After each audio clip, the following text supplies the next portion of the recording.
Okay, today we're going to look at changing the bulbs in your taillights, headlights. This is out of a transit fan. This is the tail light.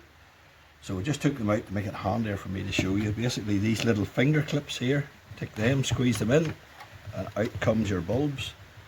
Just turn them and take them out as a normal bulb. Back in when it's replaced. See the colorments going off this here. So that's how you change bulb. Basically pop it back in, down into place. That's how it clicked in. This is the headlight. Different types of bulbs in here. That's your wee indicator bulb up there. Screw it, pop it out. Again, change it the normal way. It's like a paint bulb. Pop it back in. And pop it back into place. Down here is the main headlight one.